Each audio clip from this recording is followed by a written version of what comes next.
Hey guys, welcome back to today's video. Today is Sunday, March 3rd, 2019, and today we're going to be looking at the 2020 presidential election polls for the Democratic Party's primary.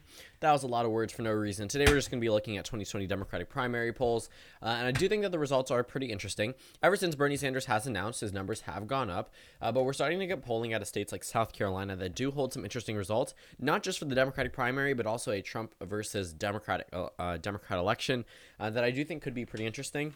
Right now, we're looking at a number of polls from before. Some of these we have previously covered, like over here, looking at the state of New Hampshire. But above that, we're going to go ahead and start looking at some of the results here. So Bernie Sanders recently announced, or I guess you could say recently, it is pretty recent to be honest, recently announced that he is running for president of the United States. I do think that is a huge deal. I mentioned that in my previous video. Joe Biden has yet to announce that he is running, though it does seem like he is going to run based off the insider scoop in terms of him getting, I guess, donors for the upcoming election. And overall, looking at Joe Biden, he is the type of person who is going to say he's going to run, then doesn't actually run, but it seems like he's actually gearing up for a 2020 run. And especially with all the support behind him already, and Bernie Sanders narrowing the margin, it's just going to incentivize him more to either run now, and if he doesn't run now, then he's probably going to have a lot tougher of a time winning this nomination. But again, Hillary Clinton announced in April of 2015. We are in March now. But when Bernie Sanders announced February of 2019, we're moving it up earlier on. So typically for a traditional election, Joe Biden probably wouldn't even announce for another couple months. But now it seems like a huge sense of urgency for the Democratic primary in 2020. But looking at the candidates that have announced, we have people like Elizabeth Warren, notable names, but not notable numbers. If we're looking at the most recent poll, actually, the one that shows Sanders only behind Joe Biden by 2% from the Morning Consult, Biden starts off with 29%. That is a strong lead amongst a candidate this large for a candidate that has not even announced he's running. Bernie Sanders has announced that he is running and has gained a little bit of support, and that puts him at 27% behind Joe Biden. And then we go down to Kamala Harris, who's down at 10%, and then we go down to single digits. Elizabeth Warren, known nationwide, only has 7% of the vote. Cory Booker, not so much known nationwide as much as Harris, Warren, Sanders, or Biden would be, but he's at 4. Beto O'Rourke is at 7, above Booker, and ties with Warren, even though O'Rourke only came into the news within the past year. And Amy Klobuchar is at 3%. The other two candidates, we have Bloomberg, Brown, Gabbard, Castro, and Gillibrand. And these candidates are not as notable, but they definitely are known for some of these. Tulsi Gabbard coming from a state like Hawaii with 1%. You can expect that. It's a national primary. She's not too well known. Julian Castro, however, was Secretary of Housing and Urban Development under President Barack Obama, is only at 1%. Gillibrand, is at 1%. She replaced Hillary Clinton in the United States Senate after Clinton became Secretary of State. So some of these people, sure, they are notable for some things, but they aren't exactly gaining these 2020 Democratic voters. Elizabeth Warren, I expected to do a lot better than she is now. I mean, that was a top name starting back even in 2016, possibly for the 2016 election. SNL even made a skit about Hillary Clinton saying, "It's not your time, Elizabeth Warren." And, she didn't run in 2016. She's running now, and she's losing by a lot. Biden right now at 29%. That's not the worst thing. Sanders at 27%. That's really good for him, considering that Sanders started off 50 points behind Hillary Clinton in 2016 and made his way up there. We disregard these Trump approval polls and congressional job approval and direction of the country polls for right now. Right now, we're focusing on the primaries. Those will probably get more important once they actually when it actually gets down to passing the primary. It was important for the midterms because those are specific. Those are very important for midterm elections, but now we're talking about the presidential election. These primaries come before the general election. So in a Thursday, February 28th poll, the last day of February, 4 days ago, a New Hampshire Democratic primary poll came out, and it does show Bernie Sanders ahead. That is new news. Number one, because Sanders has not led against Joe Biden in the state of New Hampshire since the beginning of the race. Actually, no, let me not say that. That's not necessarily true, but they didn't factor in all of these other candidates. Biden did lead Bernie Sanders plus 8% in the poll taken right before this one. Sanders then led by 2 and then by 4. So Biden overall still has the majority lead just because he led by 8 in that one poll. But Bernie Sanders, again, this is his territory. I don't think any Democrats were expecting this one to overwhelmingly go for Joe Biden, even if he was to win there.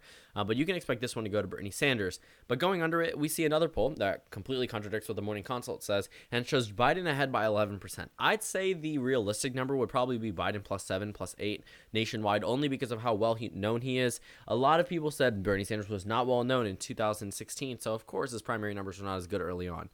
He's as well known now and peaks at 27%. Okay, sure, Joe Biden peaks at 30%, but if we're being honest with each other, we're looking at people like Kamala Harris. Those voters are not going to go to Bernie Sanders. Warren probably will go to Bernie Sanders, but Booker, probably not. Beto O'Rourke, definitely not. Klobuchar, Bloomberg, Brown, Gabbard, Castro, Gillibrand, they barely make it on here. Bloomberg's the only one with 2. Klobuchar, Brown, Gabbard, Castro, Gillibrand are all at 0 in this Harvard-Harris poll. So Biden ahead by 11%. That's not a bad thing. That is very good news for a candidate, again, that has not even announced he's running. He hasn't even announced, which means that some of these people that are going to eventually vote for Joe Biden in the Democratic primary are throwing their support behind other candidates because Joe Biden has not officially announced yet. That is what you need to keep in mind when looking at some of this data. Bernie Sanders did get a bump after he was announced that he's running, but we're going to see exactly how effective that bump is in about a year from now when the first Iowa caucus takes place. But right now, Joe Biden leads by 11%. And here's what I was going to talk about. Let me turn down notifications. But here's what I was going to talk about. Texas. This is a state that is stereotyped as a solid Republican state, time and time again. We're looking at the state that did narrow up in 2018, and that was the biggest deal for the Democratic primary. They almost won a Senate race here. Now they could possibly win a presidential election here based off early numbers. Texas, Trump versus Biden, and Trump versus Sanders. The only 2 candidates that tie with that are in a statistical tie between Donald Trump and a Democrat are Joe Biden and Beto O'Rourke. Then Bernie Sanders at +2, and then Julian Castro at +5. Keep in mind, Julian Castro is from the state of Texas, and the fact that Joe Biden outperforms him is pretty insane. We're looking at the state that has consistently voted for Republicans that has never really gotten this close. Even in 2016, the closest it's gotten was a Donald Trump +3 lead, and that moved it all the way into the toss-up column between him and Hillary Clinton in the second week of October, and then by the end of October, he led by 13% in the state. So numbers really can fluctuate in a short period of time, but starting this early off with these low numbers, with a candidate that hasn't even announced, 2 candidates that haven't even announced that are still within 1% of beating the president in a solidly or presumably solid Republican state, that's something to note. But again, Texas is probably going to go to the Republicans at the end of the day. Let's not focus too much time on it. But let's go ahead and take a look at South Carolina, the 4th Democratic primary, the 4th election, in the Democratic primary. I believe the 3rd primary or 2nd primary. But still, South Carolina Democratic presidential primary. Hillary Clinton won here with 70% of the vote. Bernie Sanders got 27% of the vote. Right now, Joe Biden is taking an early lead. A lot of people argue with me in my comments. Every time that I give the South to people like Joe Biden over Bernie Sanders, they say, well, Bernie Sanders was not as well known back then. I get that. But also, they tend to argue that Bernie Sanders, number one, has a civil rights background. That is true. That is 100% correct. However, how well it's known in the South, it's not too well known, being completely honest with you. He's been focusing a lot. In fact, I saw a news headline on CNN the other day explaining that Bernie Sanders is going to focus on his background when campaigning in southern states. I get that, but Joe Biden is already a clear favorite among southern voters. And they've had 3 years to take in his background. Okay, Bernie Sanders was a top name for the Democratic primary in 2020, right after Hillary Clinton lost. Even if Hillary Clinton had won. And Bernie Sanders, again, a lot of Bernie Sanders supporters do try to capitalize on the point that he fought for civil rights in the past. How many people in the South can you confidently say know that? And how many people can you say will be educated by the time that this primary comes around? And how many of them will actually truly care? They see someone like Joe Biden. They see people like Hillary Clinton. Heck, even Hillary Clinton won more of the vote in 2016 against Bernie Sanders than Barack Obama did against her in 2008. That's substantial, considering that Barack Obama was the first African-American president, and the African-American presence in South Carolina, especially amongst Democrats, is a large part of the electorate there.